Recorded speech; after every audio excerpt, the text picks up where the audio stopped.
Hello, BookTube. The great English novelist Anthony Trollope is famous, of course, you'll know him. He's mostly famous for 2 books in series that he wrote. Very loosely. They aren't books in series in the way of, for instance, a Robert Jordan or anything like that. But nevertheless, they share a very tightly controlled universe, fictional universe. And that is the Barsetshire novels and the Palliser novels. And last year we read all the Palliser novels in a row, and it was great, great fun. But because Trollope is known for that, sometimes I think his standalone novels tend to get a little bit shorter shrift. Even people who have no ill will and who aren't necessarily drawn to books in series will be attracted to his books in series, because at least with a series of books, you know where to start, right? You can start with the first one. Whereas if you look at the bewildering number of standalone novels that Trollope wrote, a lot of people don't have any idea where to start. They don't know which ones are good, which ones are bad, if they're not new to Trollope, if they're new to Trollope and they don't know this author. And so I decided that for 2020, we would make a project of those standalone novels, that for the rest of 2020, we will consort with lonely Trollops. And the one we're doing today, for the month of May, is Trollope's 1877 novel, The American Senator, in which the eponymous character is Senator Go-to-Bed from Mickewa, a northern state in America. Trollope didn't want to offend anyone. He'd spent a deal of time in America and traveled and knew people, and so has his mother. Famously, his mother had written an international bestseller about her travels in America.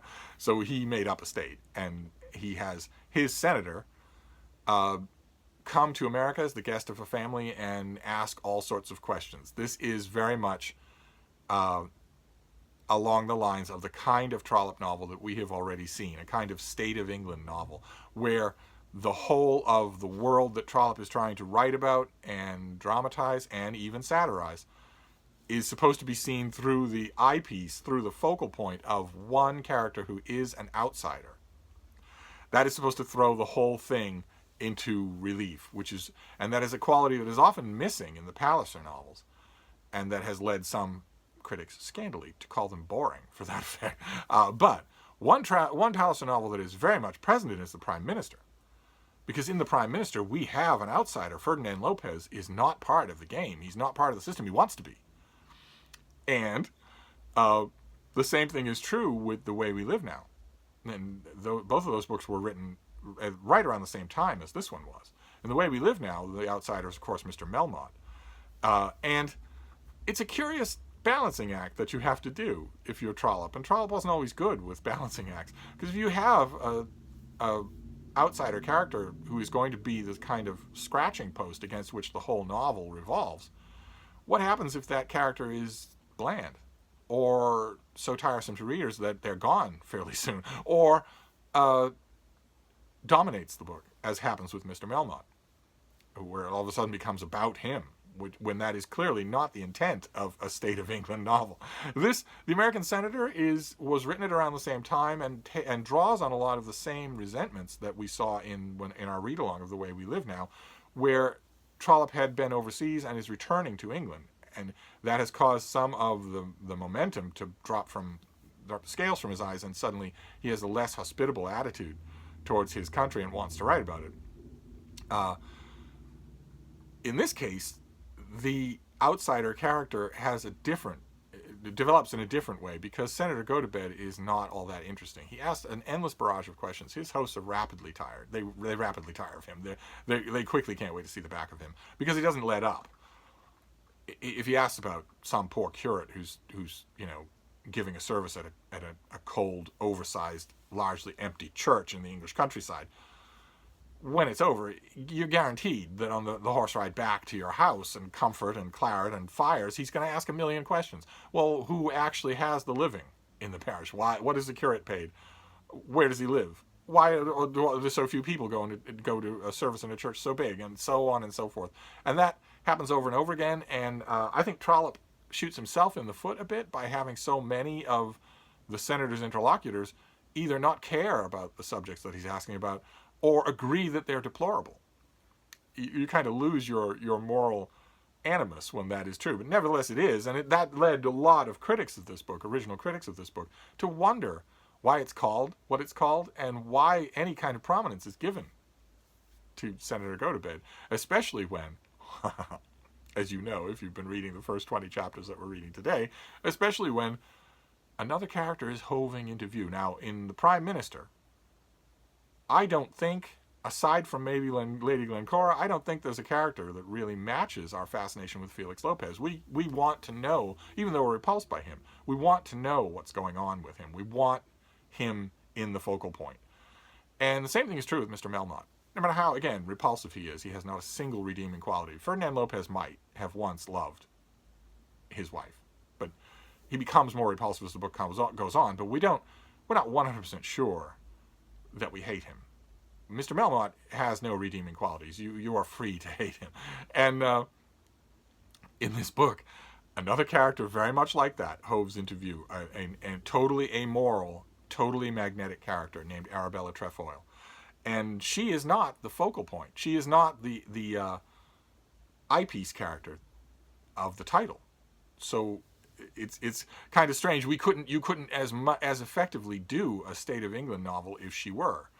But she takes over the book. She's introduced in the chapters that we're seeing here. She and her mother are, well, the word would never be used to their faces, but they are professional adventuresses. Arabella Trefoil's job, they have no income. They have no home.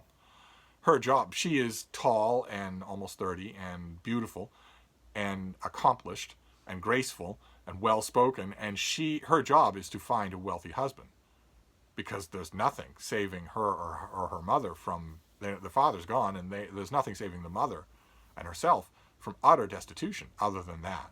And we're told at one point in our chapters that there are no illusions between her and her mother on that score. She, that is Arabella Trefoil, had long known that it was her duty to marry, and especially her duty to marry well. Between her and her mother there had been no reticence on this subject. With worldly people in general, though the worldliness is manifest enough, it is taught by plain lessons from parents to their children, yet there is generally some thin veil even among themselves, some transparent tissue of lies, which, though they never quite hope to deceive each other, does produce among them something of the comfort of deceit. But Lady Augustus and her daughter, but between them there had been for many years nothing of the kind. The daughter herself had been too honest for it. As for caring about him, Mama, she said once, speaking of a suitor, but not her current suitor. She's had many. Of course I don't. He is nasty and odious in every way, but I have got to do the best I can, and what is the use of talking about such trash as that? There had been no more trash between them. And we're told that Trollope's initial description of Arabella Trefoil is definitely meant to underscore that she's not real, that she's not genuine in a way that, in a wholesome English way. We're told, let's see here. Nevertheless, Arabella Trefoil was to be seen at all parties magnificently dressed, and never stirred anywhere without her own maid. It would have been as grievous to her to be called on to live without food as to go without this necessary appendage. She was a big, fair girl whose copious hair was managed after such a fashion that no one could guess what was her own and what was purchased. She certainly had fine eyes, though I could never imagine how anyone could look at them and think it possible that she should be in love. They were very large, beautifully blue, but never bright, and the eyebrows over them were perfect. Her cheeks were somewhat too long, and the distance from her well-formed nose to her upper lip too great. Her mouth was small, and her teeth excellent, but the charm of which men spoke most was the brilliance of her complexion. If, as the ladies said, it was all paint, she or her maid must have been a great artist. It never betrayed itself to be paint. But the beauty on which she prided herself was the grace of her motion. Though she was tall and big, she never allowed an awkward movement to escape from her. She certainly did it very well. No young woman could walk across an archery ground with a finer step, or manage a train with more perfect ease, or sit upon her horse with a more complete look of being at home there. You notice that every single time anything is mentioned in her description, Trollope immediately introduces an element of doubt as to its veracity. He's the one. He says no one could guess how much of her hair was her own and how much was purchased, but we wouldn't have thought that any of it was purchased if he hadn't brought it up. He mentions that ladies are assuming that she's entirely made up, that without her makeup she wouldn't be anything like what she is now, and so on and so forth. That is a little unfair, I think, on Trollope's part. It weighs the scales when...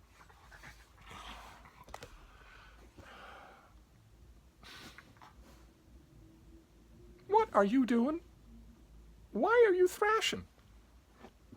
Oh my God. What are you doing? Oh my God. Oh God. What is the matter? Frida, what is the matter? Why are you thrashing around? I'm trying to talk about Trollope. You don't even care, do you? You don't. You don't even care. Oh God. Sorry. Literature disturbs her. But anyway, that is the opening of The American Senator, is that's the kind of a book we're going to get. And we're going to follow the fortunes of Arabella Trefoil right to the end. And you're going to observe what many of Trollope's contemporary readers observe, which is that she steals the book completely. This is a thing I'm familiar with. Baby, what are you doing? Where are you digging? It's just a bed, Frida. There's no way to dig. You're a strange little dog. You know that? You are. You're a strange little dog. Oh, you are, baby. I love you anyway. I do. I love you anyway. But you're a strange little dog. I don't know where she's getting the energy. We just had an enormous walk. Anyway, that is our first reading of The American Senator. That is how we start. I've clearly got a schnauzer to pacify. So we're going to read the next 20 pages for next time, which will bring us to chapter called Lord Rufford Wants to See a Horse. And I'll talk more about the other characters next week. So we're well and truly launched on The American Senator. That is our Trollope for May. So let me know what you think. Those of you who started this book because of this read-along, I'd love to know what you think. Almost certainly, for quite a few of you, you will not have read The American Senator. Even if you've read standalone Trollope novels, this will probably be one that you haven't read. So I'd love to hear what you think of it. And I'm going to wrap this up for now, but I'll be back next week. Thank you, BookTube.